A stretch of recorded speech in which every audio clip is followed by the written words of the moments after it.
Boy, can I help you? Listen up.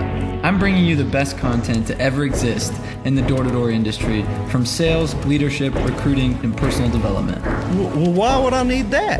Because never before have we been able to collaborate with the top experts in their industries, sharing their secrets and techniques on what makes them the best. Wait, who are you? I'm your host, Sam Taggart, creator of the D2D Experts and D2D Con. Is there a place we can sit down? Well, come on in. As the leading distributor of structural pest control, Univar provides training, services, and an arsenal of products to help you grow. Our 80 years of experience and industry-leading resource, pestweb.com, provide unmatched opportunities for your company to succeed. Learn more at pestweb.com or call 1-800-888-4897. Hey everybody, Facebook Live. I'm here with Brian Harmon, and this is the D2D podcast. My name's Sam Taggart, for those of you guys who don't know me. And we're super excited to have you on the show, Brian. This will be really cool. This is a special treat, just so you guys know.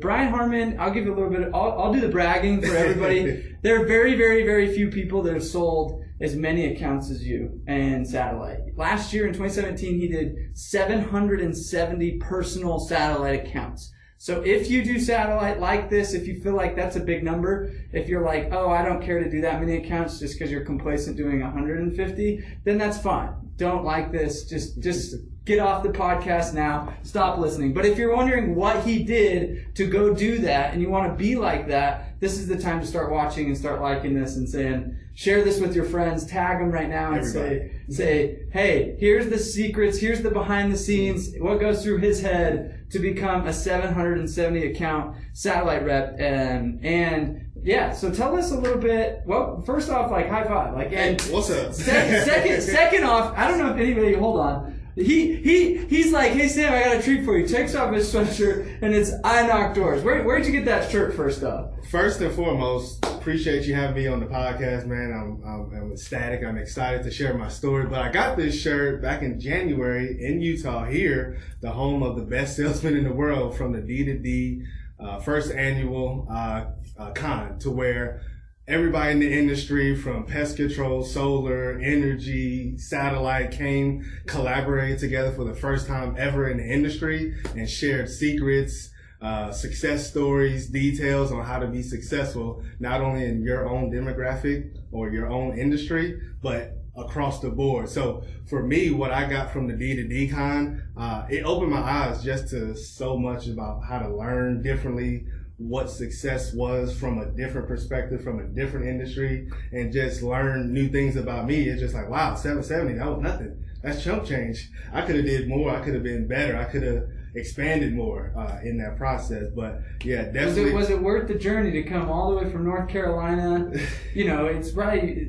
You're not in your element in Utah. You're not from here, right? No. So it's like, holy crap, this is a thing. Like, yeah. Was it? I mean, worth the journey? It was well worth the journey. I felt like I underpaid because they over-delivered. As far as the content, the speakers, the vendors that were there, making collaborations that can help enhance your brand, your company, and what you do. And even outside of that, all that money we're making, how to invest it and how to grow in other areas of your life. But for me, it was well worth the money. I feel like I owed you an extra $5,000. Hey, so go get your tickets right now, because April 1st ticket prices go up. We're still in like the early bird. So d2dcon.com, and we're doing a virtual one, and I think there's a place where a lot of these guys are going to participate in that.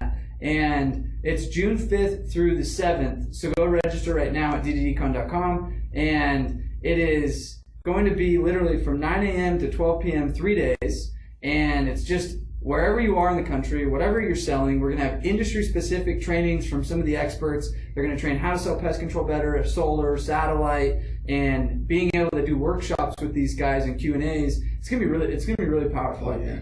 I'll be on there. Exactly. So go get your tickets.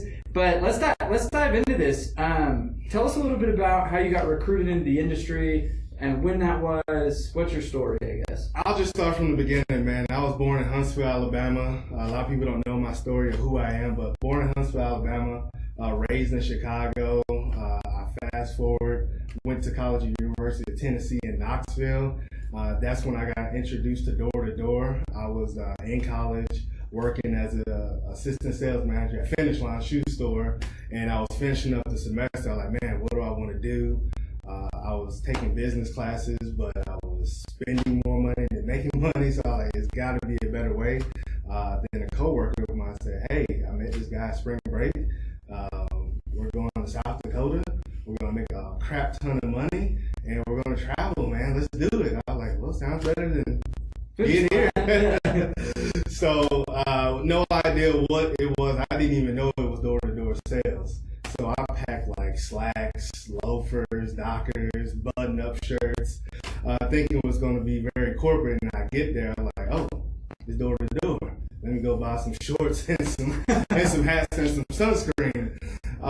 But that experience, man, it really opened my eyes to the possibilities of not just sales, but hard work.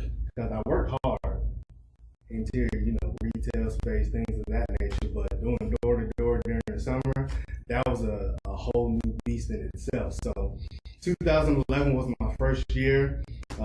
Fast forward 6 years, did over 2,500 installs, managed, sales, trained, made a lot of money, made a lot of mistakes along the way.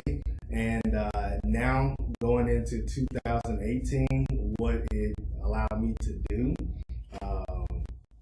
the number one thing why I did it is I have family. My mom, myself, and goals that I had for myself were far superseded what I was doing at Finish Line. So it has to be something better, greater, or a bigger meaning than just selling shoes, making $10 an hour. What shifted from maybe your family, like brother, sister, mom, dad, and even wife, as far as your own mental belief and how you value money, how you value business, like what shift has happened since Finish Line to now? Like, where do you see yourself? I started sales in 2007, but rewind to how I grew up, single mother, worked several jobs. We did a lot of moving, a lot of shifting, lower income, and money was very scarce growing up. But she always provided the best for me, even though the situations and being evicted several times, and wow. It was just like wow, like again and again. So once I moved from Chicago to Alabama, it was a different atmosphere. It was one of the top high schools in America. I didn't know that. So it put me in a different elevated thinking, being around people who had goals and dreams of like being doctors and lawyers in high school. I was like, man, I'm just trying to get out of Chicago. But my mom did a good job of keeping me aware of culture and going downtown and seeing the museum and the Chicago Bears Stadium, just knowing not just our circumstances and situations, but there was something more greater for me out there. Yeah. So even before door to door, my first sales job was in 2007. It was a company here in Utah, actually. It's Asia International Network Marketing. Okay. So I got to that point. My mentor and my sponsor, he was making $100,000 a month. Holy cow! So we should all quit our jobs today. MLMs. The MLM podcast. But it opened my eyes to a different lifestyle, yep. A different way of thinking, family values. Being the provider, the breadwinner, and how to do that, and why you should do that. It actually grew my vision a lot more than just a 9 to 5. Yep. Let me get a check. Let me take a break. Let me get 3 days off for the whole year. I was in retail, so I missed a lot of family reunions, a lot of family moments that I wish I could get back. So, finances, freedom, and family was a really big impact on the decision I made to go to door and to stay in it. Yeah. So all those factors came in as far as shaping and molding me to push me forward. So why I was so successful, am so successful, is my why. My why, mother, she's older. She needs to get taken care of. She didn't, she sacrificed raising me, so she couldn't get the education she really wanted or work the dream job she really wanted to. So for her providing for me and setting that foundations for me to go to college, for me to, play football at one of the most prestigious universities in America, University of Tennessee, Go Vols. Oh, you played football there? Yeah, walked on to play football. So that's where I get my competitive spirit from. And we just won the first round. Shut down Wright State. But she taught me a lot about hard work and providing for your family. So the why was helping my mom before I left to do the door-to-door. I bought her a car. Wow. I didn't have any money. That pushed me. Forced so you. hard. It forced me to be successful. Got her a car, bought her her own apartment when she moved from Chicago back down with me in Tennessee a few years after college. So I gotta go out and make some money. Wow. How do I do this? I don't know first month and a half, I didn't get a sale. 2 Are you months. serious? I didn't come out swinging. I was striking out a lot. And at that time, it was January, it was cold, it was snowing, and I was getting zeros, like consistently for 2 months straight, no paychecks, no nothing. And I had a lot of people, my family, my mom was dependent on me and myself but I kept training. I kept going to my mentors, my leaders, like, hey, this is what happened today. What do I do when I say this? All right, I got to the door, he let me in, then I know how to close, then what? Then I went in, then I got to the close, then I didn't know how to use Sales Rabbit, then what? So training was very important. I didn't really, it was just like, hey, you just go out there and see what happens, and whatever you find out, bring it back, I'll let you know how to get to the next step. Wow. Who's one of your mentors? Like who? A few people that who recruited me, a good friend of mine, Justin Gardner. Okay. We were in that region, and Willie Treadwell. Okay. Those guys brought me up in the industry and learned a lot there. But from that point, that scarcity, that fear of loss, that pushed me to success. And as I became more successful, my why grew outside of this. All right, she has a bill paid. Now, how can I get her into a house? Yeah. Now, how can I, supplement her income so she doesn't have to work? Wow. Okay, how can I make more money to pay for a doctor bill so she doesn't? You made me feel like a terrible son. If you're watching this, heart this, saying, "Mom, I'm sorry for being a terrible son. I will get you your medical bills paid." Like, that's awesome. But pretty much to fast forward through there is just like, taking care of the person who take care of you. Because in our culture, it's like, get your kids out at 18, and when your parents get 60, put them in a nursing home. Yeah. In other cultures, across the world, it's different. You stay as long as you need. And then the parents or your parents that get older, 60, 70, 80, they move back into the house once you become established. You get an extra room and you take care of them until, they pass away. Instead of just, hey, I'll visit you in 2 weeks at the old folks home. So it was just a different generational shift that's happening right now in my family. Yeah. And me and my brother are the ones that trying to help break that cycle.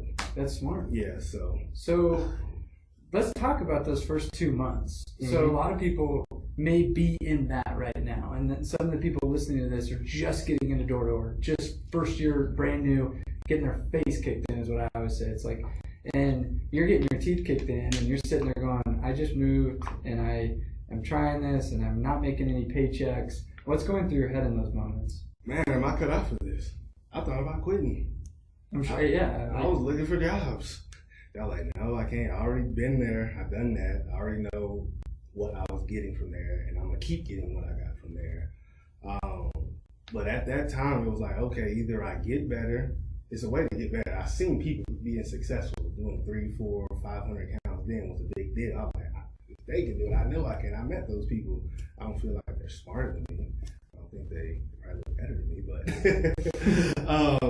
it's got to be a formula. It's got to be something I wanted to learn at.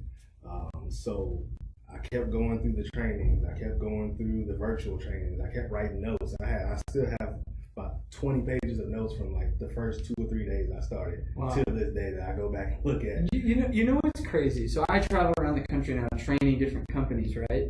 And when I go to a training for a company, I'm shocked at how many people aren't sitting there going like this the whole time. And I'm like, so you guys are telling me that you all got it. That just ingrained into your head. Now you're going to just repeat what I said. And I'm like, come on, guys, let's be real. And I think it's so pathetic, like, to watch these guys that are brand new, starting out, to just sit there and they're just like, yep, got it. Nope, I'll go do it. And then, like, literally, and I'm not going to call anybody names, but, like, I literally was out in Virginia just this week. And we've been training this company for 4 months now. And the first day I was out there, I trained them on my clothes for solar.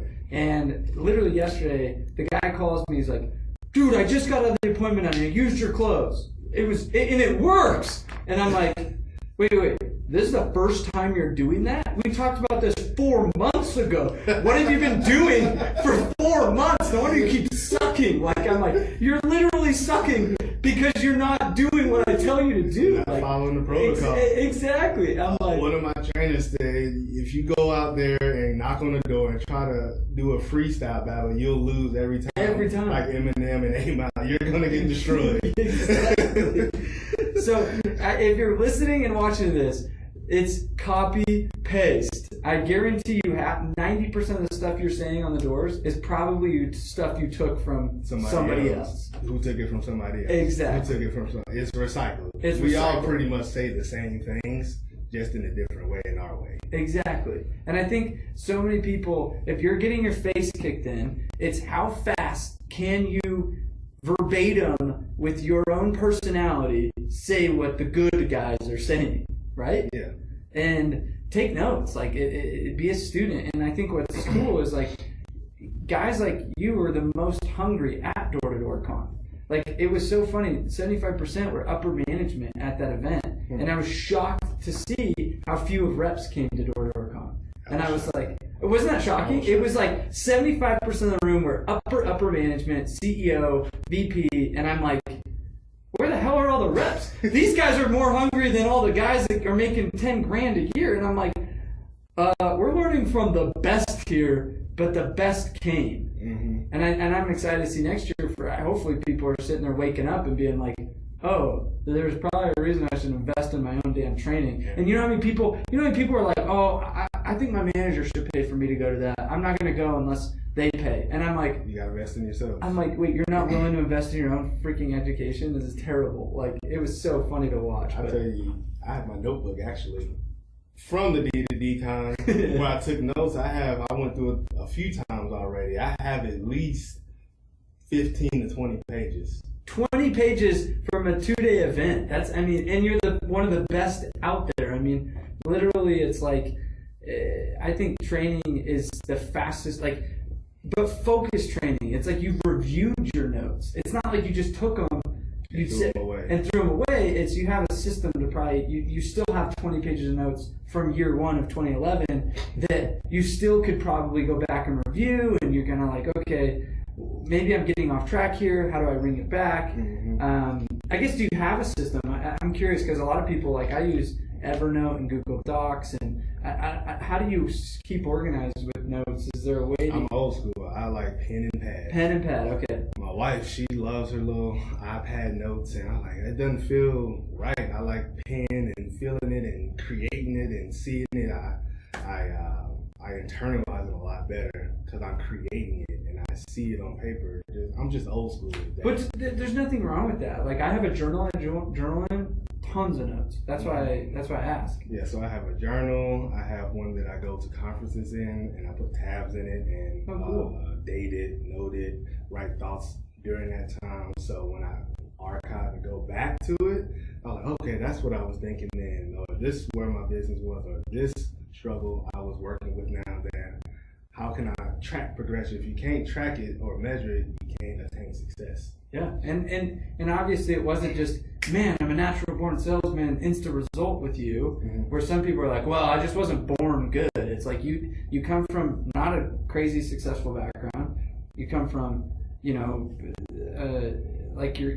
I hate to say this, but it's like you're black. You have a disadvantage. Like the elephant in the room. yeah, I'm like, it's just like everybody's like, well, how do I sell in South Dakota and Iowa, where people are probably a little bit more racy? Oklahoma, Kansas, Missouri. Yeah, exactly. You're Texas. knocking these little teeny towns where it's like, who's this shady guy selling me something? It's like, it's a scam. I'm sure you get that all the time. All the time. Yet you broke through all those barriers, and it probably wasn't instantly that you gained that confidence to be there, right? It came on the routine. It came on repetition. It came from experience and learning from the experiences, the successes and the failures. Like, all right, this is what worked. Let me put this here. I feel better when I get up at 5 in the morning. I do a devotion, so I'll just go through my routine. Go through your routine. Like honestly, this is where you get out your notes and you say, what is the top reps routine? Because that's what I want to know. Like, what do the best do? And it's fun to look at the synchronicities as I interview all these bad A's. What is your routine? I want to hear it. Initially, I didn't have one. I just woke up and I went. And that worked for a small portion of time, but over time, it didn't scale, it didn't elevate, I didn't improve on that model. So, with my now wife, we've been married 4 months. Been dating for 5 years. She's an industrial engineer by degree, so she's very smart. And she was like, and she actually worked in management with me for a few years. And she was like, hey, Brian, let's do this. Let's do a workflow chart. Let's go from when you wake up to when you go to sleep. And we're going to account for every minute, every hour, what you're going to be doing. You wake up at 5 a.m. All right, you're going to have your personal devotion. We're going to have our couples devotion. This is what I did last year. Then I go to the gym from 6 to about 7. I come back. I prep for the day, get my lunch, get my everything I'm going to eat, my snacks, get my binder, get everything prepared. Then from 8 to 9 or 9:30, I would have notes on who I spoke with the day before that I didn't close. Then I would set appointments with them during the day to kind of map out my day. Then from about 10 to 12 or 1, I would go to those appointments, close them, right? So I had a goal, like, all right, I want to do 6 or 7 today. So that means I need to do 2 or 3 before lunch. Take your lunch, go back between 12 and 3, do another 2 or 3, and then prime time from 5 to 9. Got at least crazy. Then after that, like, all I need to do is 1 at that point. And then do that 6 days a week. And it was the first time I did a year-round model. Thus, yes, we all have the abilities and capabilities to do it, but you got to have that structure, routine, and schedule. But the real kicker was all of those accounts didn't come from door to door. So, and we'll get into the referral in a second. I want to stay on. Let's stay on routine for a minute. It took a while for me to get to that point. Because here's a question I think everybody's going to ask. Guys, he ran year-round last year, and that's probably why... April, December. Yeah, April, 9 months. He did his own 9-month program, and you were a lone wolf.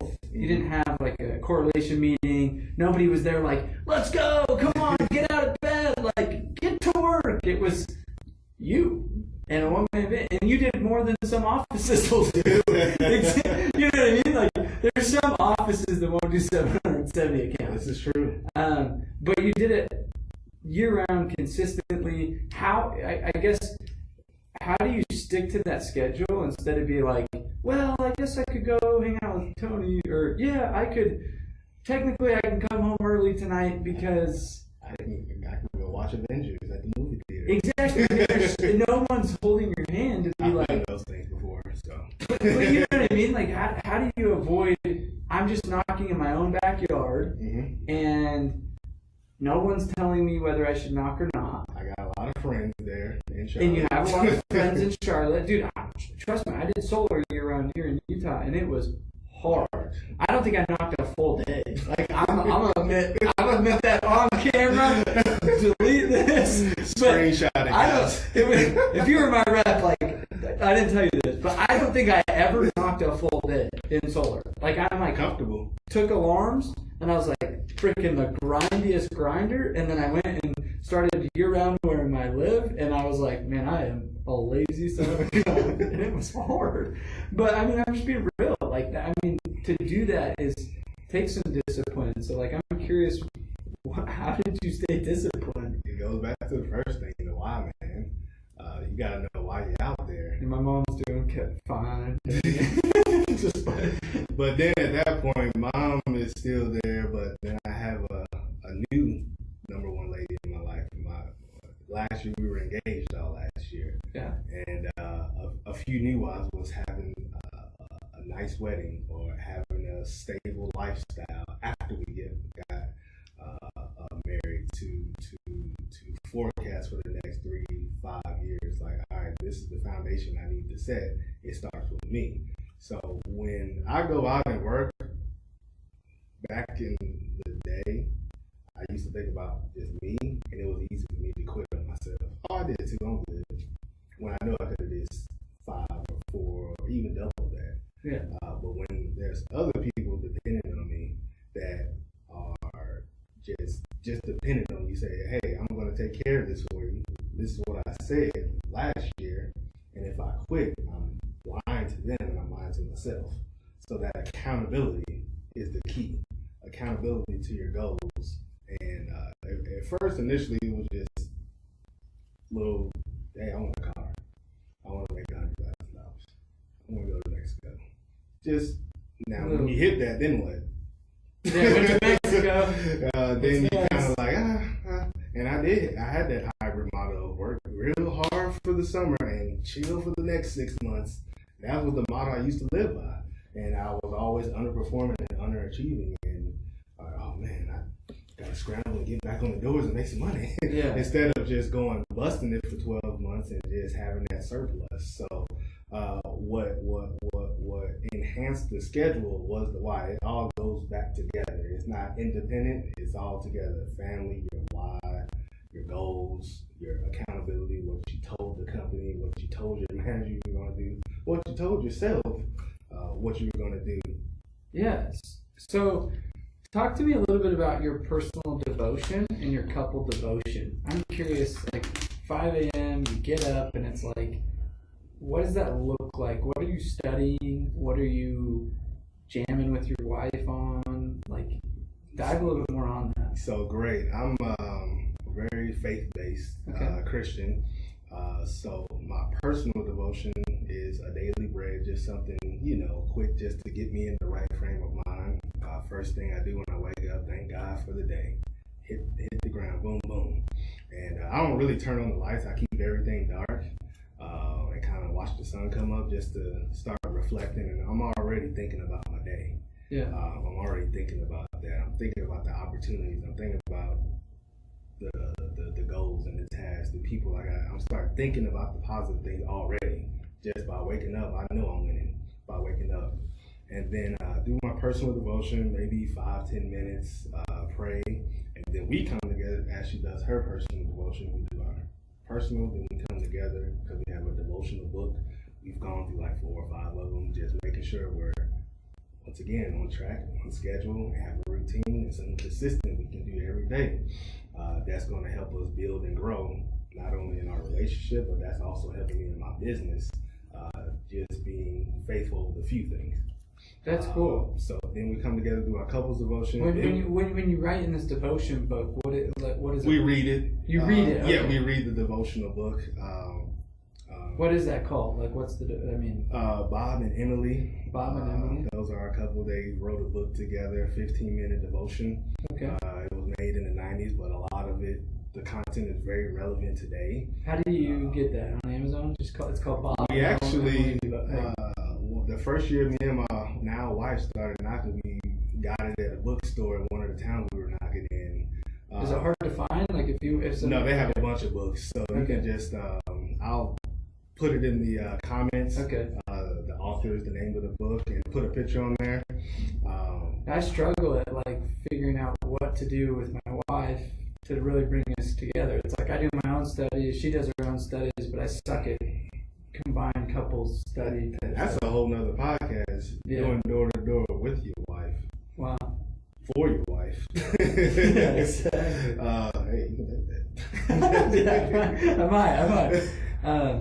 That's cool. So it's just kind of something that really sets your mind right for the day, it sounds like. Yes. Cool. So then we go to the gym together. Oh, so you work out we work together? out together. We got a membership together, and then we debrief for the day. What are you going to do today? What's on your agenda? What's on your goals? We enhance each other. We pump each other up. So that's my correlation right there. Being the lone wolf out there doing satellite, she gets me riled up. She said, "Hey, I need a new pair of red bottoms, or a new purse, or we need this house, or we need to send this much money to our church and our ministries overseas, or our home church. Don't forget." Don't forget it. And, that's awesome.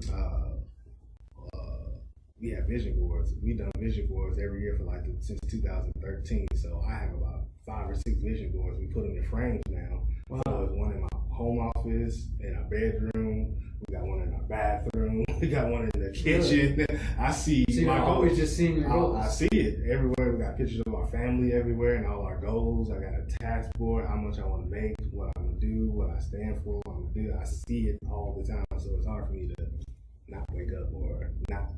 I like that. It's reminding you everywhere you go. You're like, oh yeah, don't be a little punk and just ditch out on the day. It's like looking at that all. And you see that makes you get on a schedule or a routine. Like everything is measurable and trackable. Like if I knock this many hours and talk to these many people, the odds are I won't get everybody. I'll get around.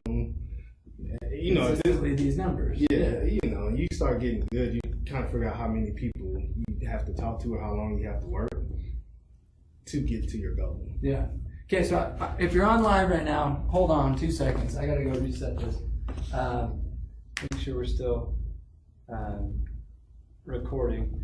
Okay, so let's move. We're gonna transition and we're gonna start talking about your sales process. Mm-hmm. I'm curious to know, we hinted referrals here just a minute ago, and a lot of people underestimate the power of referrals, I think. Mm-hmm. But just in a quick nutshell, I want to hear kind of step 1, step 2, step 3, step 4, a satellite sale for you. And if you're listening to this, we're actually going to be filming some videos for D2DU in the satellite section for industry-specific content. So those that don't know, like each industry has sections in the university, and Brian will be part of the satellite. We had Nathaniel Olson, we had other people, Josh Honey, other seven, like all these other people that are making up the university, and they're just abundantly willing to share and give best practices, and we snip these little podcasts up into little segments, and it's pretty cool. So if you haven't checked out d2du.com, check that out. But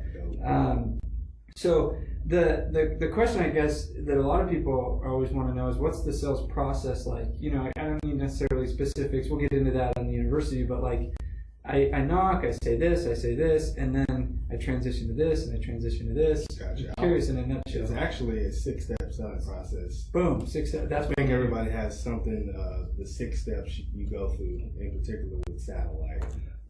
Number 1 thing is know your competition. Know who you're going up against. And you can find that out pretty quick, whether they see a dish or you see... If you don't see anything, you're going to assume cable or streamer nowadays. Yeah. And be aware. When you know your competition, know your demographic as well. Picking the right area, looking up... for me, I do research as far as this zip code, what discounts, what's available, like the little mail flyers. I take them all and I look at them. So you know what promotions are going on. You gotta be the expert. Yeah. You just can't be the expert in your product and service. You gotta be the expert in their product and service, what they have. It's almost like you know it better than they even know their own. Yeah, exactly. Yeah. So the first step is knowing that. The second thing is, for me, the initial 10 seconds is the 3. Who are you? Why are you here? And what can you do for me? Those are the things I think about when I knock on somebody's door. Because they're like, okay, what is this guy doing? You gotta get to it quick. I'll just do. Hey, can I help you? Hey, I'll be real quick. My name's Brian. I take care of all the cable in the area with AT&T. You guys still on Time Warner? Yeah, we just have Time Warner. Oh, perfect. That's exactly why I'm out here. Check this out. I've been helping a lot of your neighbors in the area, like Mr. Jones, so-and-so and so-and-so. How long have you had it for? Just since we moved in for like 4 or 5 years. 4 or 5 years? Okay, great. Same thing I did for those individuals and your neighbors in the community. Today is the last day we're doing this for you guys exclusively. People love what they already have with Time Warner, right? That's why they still got it. The issue is the rates have been going up since Spectrum came. It's bought the guys out. Yeah. A lot of people are not liking the channel changes and the hyped up prices. Same thing for you, right? Yeah. I like the head nod and okay, cool. Yeah. Just agree and suggestive selling and, just bring up the problems. Okay. So now just bring up the problems because I already know what the solutions are and I get them to agree with me, right? And I engage with the community. I name names. Yeah. Well, you can't do it on the first door. Yeah, you're like, do you know, I'm getting my momentum. You're my guy. No, we keep going. But basically, same thing we're going to do for you today. We're going to evaluate your plan. We'll give you the best options. And, hey, if it makes sense, we'll do business together. We'll help you. If not, we'll part ways. Kind of that pullback. Yeah, give and take. Wait. Yeah, let me take a look at it. Then it's just like, okay, great. So you have for 4 or 5 years. Have you received any upgrades on your equipment recently? No, we just have the same stuff. Okay, and have they given you any new discounts to get your bill down to about $89 for your bundle? So you drop price right there. You're like, have they given any discounts? Because you know they're probably paying more than $89. Because that's what new customers with their current service already have. I'm planting the seed. Okay. Why haven't you gotten that? You've been with them so long. You've been loyal. Why are you paying $200? $180. Really? I'm planting the seed right there. Have they given you any discounts yet? Bring you down to $89. What do you mean? No. They always say, what? I wish. And we start laughing, and that opens them up. Yep. That opens them up. Hey, let's do this, man. You got the triple bundle, right? Internet, phone, TV. No, just the double bundle. Double bundle. Okay, so how many boxes they set you up with? We just have the one in the main room. Okay, great. And with the internet and the bundle, how many movie channels do you have? Oh, we don't have the movie channels. You just got the basic standard, your sports, lifestyle, kids channels, local stuff like that. So you're probably roughly paying about $150 right now, $160. Yeah, it's right around there. Okay, my wife does it all. Okay, so you're overpaying about $60-$70. Gotcha. Boom, and that just probably makes him feel like he's like, man, what does he have? Why? You're piquing this curiosity. I like that. But they know you're there to sell them something. So I just tell them right up front. I know in the past, satellite guys are like, hey, I take care of the cable and the satellite. I can do everything. I found it a lot more direct and easier to just say I work with AT&T. It's a reputable company. It's a Fortune 5 company. People know what it is. It's either going to be their cable provider or it's going to be satellite. Yeah. Like it's not a lot of options in a lot of these markets anyway. Yeah. So cut the fluff. Just get straight to the point. And then how do you transition inside? Okay, great. So you got the one box. Now, on that one box, what model did they set you up? Is it the Panasonic 385 or the Cisco 4950? Let's take a look at it. And I'll lean in and I'll point. Okay. And most of the time, even the way I look, they just kind of move to the side and let you in. Yeah. So then, now, touching points, you don't need to go through a whole sale. For time's sake, we've only got probably 5 minutes or so, but I'm sure a lot of you guys are curious, okay, like, what does he do now? D2Dcom.com. Yeah, so, what like steps do you make sure you talk on? What are talking points through your sales process? Like I addressed earlier, was what they want to know is who you are, why you're here, and what can you do for them. And do you kind of go over that again in the home? You have to repeat it at least 3 to 4 times. Okay. Because they'll pick up on each one thing on every time you repeat the whole spiel. It's so true. Yeah. So you're like I said, this is cheaper. No, I just can't afford that. Right. I mean, you're with Time Warner, right? No, I said it says it right here. Yeah, it's right here. And like I said, you're paying $150. I'm not $150. You know what I mean? Like I think a lot of times they don't catch some of the simple things that we think that they should just automatically catch. Mm-hmm. So I'm in the house. We sit down, and do you talk about the company? Do you talk about your dealer, or do you just kind of say I'm AT&T? Just kind of keep it general. Finding hot buttons. Hot buttons, okay. And I do that by asking questions. Yeah, what are some key questions that you have? How long you had it for? That's going to let me know if they're in the new customer price or what they have, what type of channels you have. You have premiums. That's going to let me know what they have, what program, how much they're paying. Ask them about the internet. I ask questions about what channels you like to watch. Because they may not have the channels they want to watch, or they're too cheap to pay for those. And I'm already building the package in my head by asking all these questions, and I'm getting my quivers lined up by asking all those questions. So, so you just hit them with one package once you find out, okay, they like sports, they like the Showtime, they like the movies, they like, you know what I mean? And then you kind of just say, okay, it's going to be this much if you want all that. Real quick, in this day and age, everybody's doing streaming and this, so you have to, for me, it's building the value on everything, you know, and finding hot buttons, what channels they're liking. They got the one DVR, so you're in your bedroom, you didn't want to get that second one. Is it because you didn't want to pay the extra money, or they didn't offer it to you? Or questions like that. Okay, that's like open-ended questions that's going to get them this way or this way. Just asking them questions on how the service is, what channels, who uses the DVR. Doesn't it suck when you gotta watch what you're recording and you can't record and you miss another live programming and you just hitting the hot button? So in this day and age, especially with cable subscriptions going down and internet, so you have to be very detailed and thorough on hitting those hot buttons and bringing it home and bringing value before you actually bring the price and the close. Yeah. And then once you get to the close, like, where do I sign up? Yeah, and we'll get to that in the university, but I really want to finish by just kind of your referral process. So you sold them, I signed up, I'm like, great. Or I guess, when do you plant the referrals, and how do you get referrals? So as I'm sitting down with them, we're doing the paperwork. I'm like, hey, Mr. Taggart, man, I'm ecstatic about you getting this service with AT&T. You're going to love it. My technician's going to be here, blah, blah, blah. And the Wi-Fi will be here, blah, blah, blah. But now that you're going to be a part of the family, the AT&T family, we have an awesome promo for you for friends and family. And anybody that you refer to me that I can help the same way that I did for you just now, which you probably know a lot of people, right? Yeah. Yeah. So each person will give you $25 cash in hand. Who do you know? Well, who are 5 people you know right now we can help? Who are 5 people you know right now we can help? And I'm right here. You're right here ready. And I think, like, a lot of people, they phrase that question the wrong way. They say, oh, do you know anybody that would also benefit? No. See what I mean? It's just an easy no, where who do you, like... Give them a hard number. Hard number 5, let's write them down. So I say boom, boom, boom, boom, boom, I give you 5, then what?